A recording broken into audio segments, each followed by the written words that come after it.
बुलढाणा लोकसभेच्या निवडणुकीमध्ये काही फरकाने आमचा पराभव झाला आणि त्याच्यानंतर आज आमची जिल्ह्यातल्या प्रमुख लोकांची बैठक झाली आणि या बैठकीमध्ये सर्वानुमते बुलढाणा लोकसभा मतदारसंघातल्या 6 विधानसभा मतदारसंघामध्ये स्वतंत्रपणाने उमेदवार उभे करण्याचा निर्णय आजच्या बैठकीमध्ये आम्ही घेतला।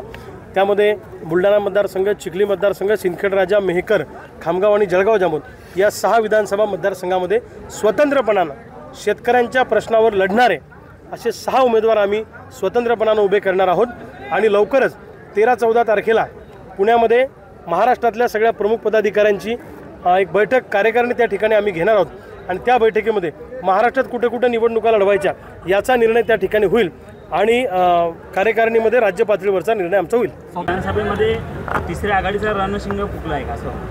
नाही, अजून कुठल्या आघाडीत जायचं का तिसऱ्या आघाडीत जायचं का दुसऱ्या आघाडीत जायचं असं काही निर्णय झालेला नाही आहे। स्वतंत्रपणाने आम्ही उद्यापासून तयारीला लागलेलो आहे। तुम्हाला महाविकास आघाडी आणि महायुतीकडून काही बोलवणं आलेलं आहे? नाही, आम्हाला कुणाकडून अजून काही निमंत्रण नाही। आम्ही स्वतंत्रपणाने या निवडणुकीच्या मैदानात उमेदवार उभे करणार आहोत।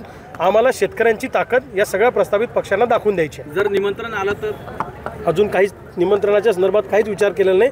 आम्हाला शेतकऱ्यांना डोळ्यासमोर ठेवून ह्या निवडणुका झाल्या पाहिजे विधानसभेच्या, म्हणून शेतकऱ्यांना हे जे लोक फाट्यावर मारतायत, सोयाबीनला भाव नाही, कापसाला भाव नाही, कर्जमाफीचा निर्णय सरकारने घेतला नाही, शेतीला मजबूत कंपाऊंड नाही, जंगली जनावरांच्या त्रासापासून वाचण्यासाठी शेतकऱ्यांच्या प्रश्नावर विधानसभेच्या निवडणुका केंद्रित झाल्या पाहिजे, याच्यासाठी शेतकऱ्यांना घेऊन आम्ही या निवडणुकांमध्ये उतरणार आहोत। ते अजून मला माहीत नाही। आता मी माझ्या सहकाऱ्यांची चर्चा करीन आणि त्या बैठकीला कोण कोण येतं आम्ही ते पाहू। आता आत्ता हा निर्णय आत्ता झाला।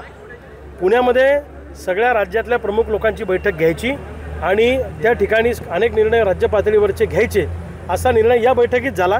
अजून आम्ही कोणाशी बोललो नाही। चर्चा झाली का पुण्या संदर्भात? नाही, बच्चू कडूंच्या तिसऱ्या आघाडीत जाणार आहे? नाही, आता त्यांनी काल आमची भेट झाली तेव्हा चर्चा सांगितली की असा एक प्रयत्न चालू आहे, असं प्राथमिक चर्चा झाली, बाकी काही अजून ठरलं नाही। पुण्याची बैठक कोणत्या पॅनल? अशीच होणार आहे। रविकांत तुपकरांनी बोलवलेली बैठक आहे। माझ्यासोबत काम करणारे जेवढे काही लोक आहेत त्या सगळ्या लोकांना घेऊन ती बैठक त्या ठिकाणी कुठे सोडली? कोणी सांग? हां, स्वतंत्र उमेदवार उतरवणार आहे ना, मी स्वतंत्रच लढलो। अहो, आम्ही स्वतंत्र उमेदवार उतरवणार म्हटल्यावर तुम्ही पक्षावर कसं म्हणता?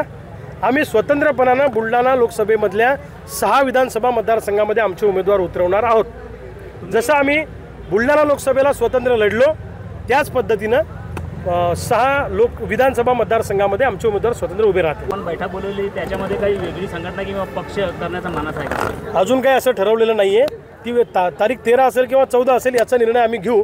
त्या दिवशी जर दुसरं कोणाचं आंदोलन असेल तर आम्ही एखादा दिवस मागे पुढे करू, पण पुण्यामध्ये बैठक होणार आणि त्या ठिकाणी महत्त्वाचे निर्णय आम्ही घेणार आहोत। एबीपी माझा, उघडा डोळे बघा नीट।